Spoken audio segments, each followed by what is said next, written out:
friends, I am Dr. Bharti Sharma, Assistant Professor in Biyani Girls B.Ed College.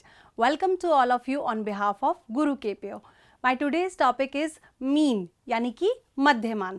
तो आज हम ज्ञात करना सीखेंगे कि मध्यमान कैसे निकालते हैं, और ये मैं इसलिए करा रही हूँ क्योंकि अभी हमने अपने जो प्रीवियस लेक्चर्स पढ़े उसमें मैंने असेसमेंट फॉर लर्निंग एक पेपर की यूनिट्स पढ़ाई हैं, कंटिन्यू की हैं। उन्हीं यूनिट्स को आगे बढ़ाते हुए इसकी 5th यूनिट है हमारी स्टैटिक्स। तो हमने उस स्टैटिक्स को यानी कि सांख्यिकी को शुरुआत से प्रारंभ किया है कि हम स्टार्टिंग से उसकी जो बेसिक्स है वहाँ से शुरू करके लास्ट हम उसके टी टेस्ट और जो कोरिलेशंस हैं वहाँ तक हम उसको आगे डिस्कस करेंगे। तो आज हम शुरुआत करते हैं केंद्रीय प्रवृत्ति के मानों में सबसे छोटा जो मान होता है यानी सेंट्रल टेंडेंसीज की जो वैल्यू होती है सबसे छोटा होता है हमारा मध्य। छोटा मतलब सबसे जो ईजियर वे में हमारा शुरुआत हम जिससे करते हैं उसे हम कहते हैं मध्यमान।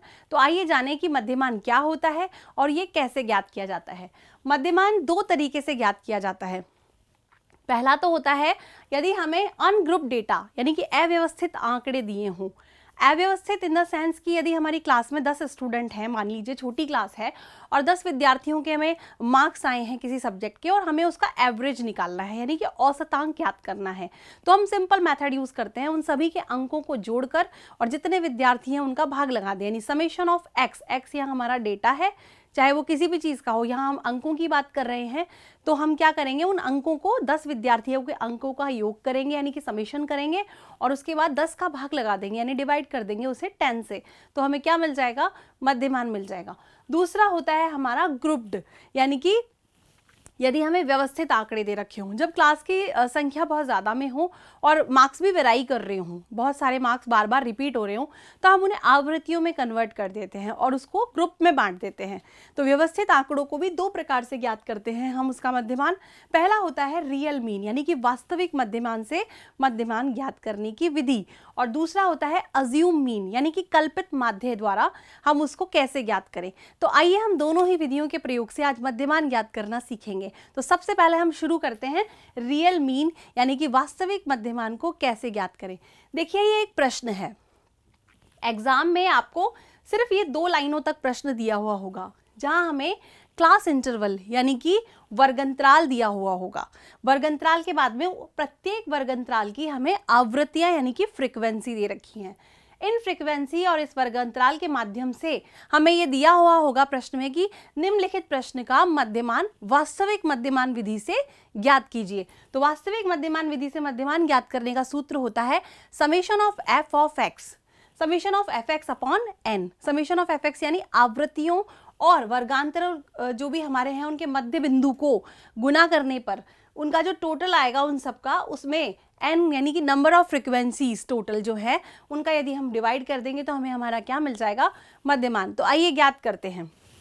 सबसे पहला क्लास इंटरवल है हमारा 40 से 44 यानी 40 to 44, फिर 35 से 39, 30 to 34 एंड सो ऑन, ये 5 to 9 तक हमारा क्लास इंटरवल हमें दे रखा है। और हर क्लास इंटरवल की हमें आवृत्ति दे रखी है यानी फ्रिक्वेंसी। पहली फ्रिक्वेंसी है 40 to 44 में हमारी 2 यानी कि पहले की आवृत्ति है 2, 3, 4, 5, 5, 3, 2, 1। ये सारी इसकी क्या दे रखी है, हर वर्ग अंतराल की आवृत्तियां।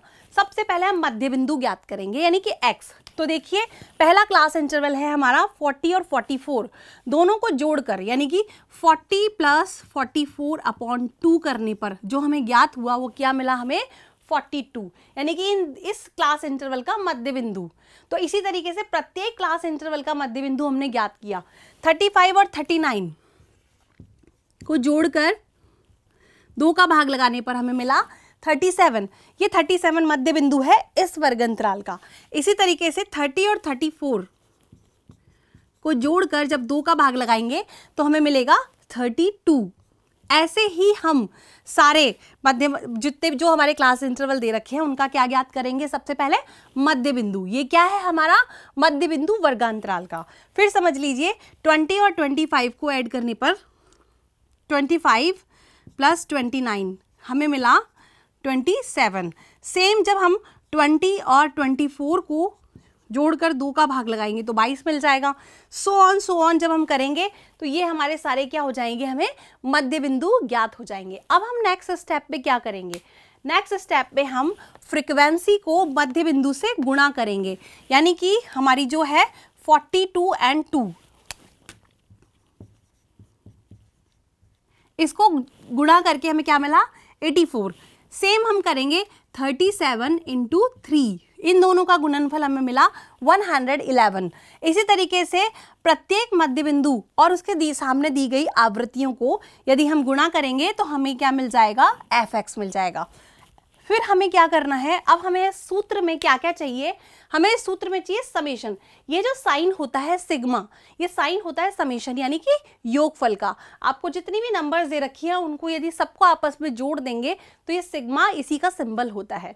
तो सिग्मा fx अपॉन n हमें ये ज्ञात करना है। n क्या होता है, जो टोटल आवृत्तियां हमारी ये हैं इनका यदि हम सबको जोड़ देंगे आपस में तो हमें n प्राप्त हो जाएगा।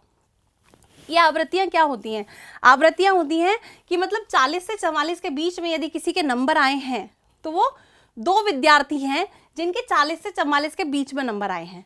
इसी तरीके से 35 और 39 की अगर आवृत्ति 3 है, मतलब इसके बीच में आने वाले मार्क्स 3 टाइम रिपीट हुए हैं, तो टोटल कितने हैं हमारे आवृत्तियां 25।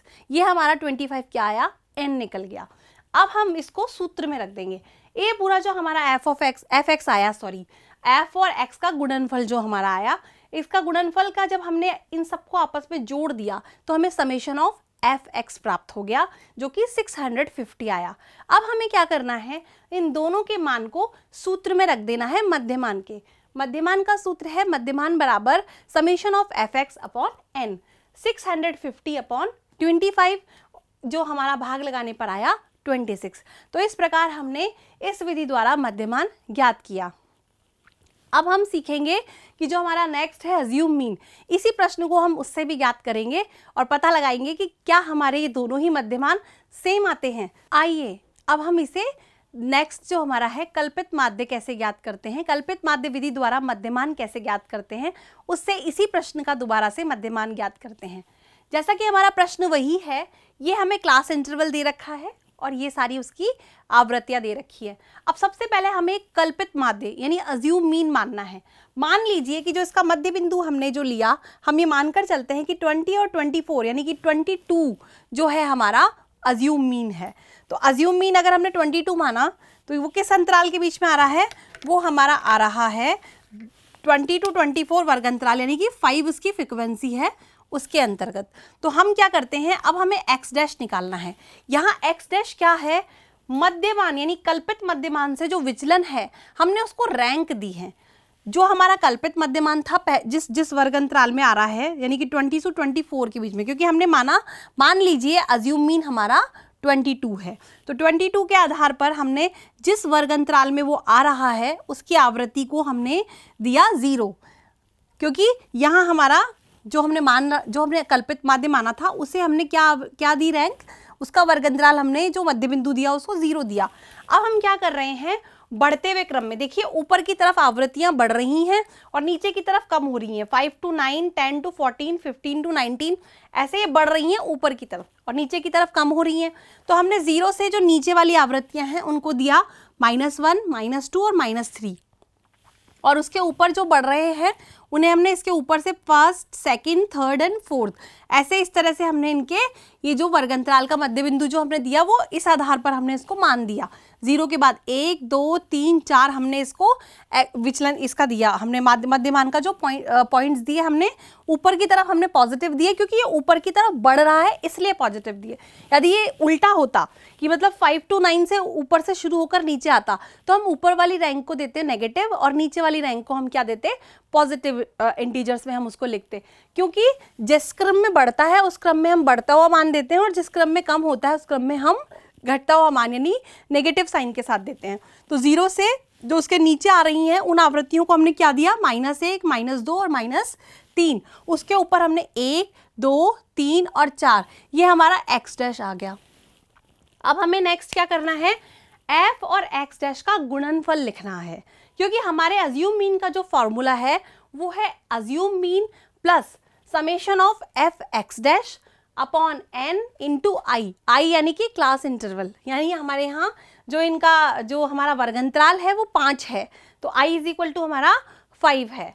तो अब हम इन दोनों को गुणा कर देंगे आपस में, तो 4 2 ज़ा 8, 3 3 ज़ा 9, 4 2 ज़ा 8, 5 1 जा 5 और 0 से मल्टीप्लाई करेंगे तो 0, 3 को -1 से करने पर -3, 2 को -2 से करने पर -4, 1 को -3 पर करने पर मल्टीप्लाई करने पर -3।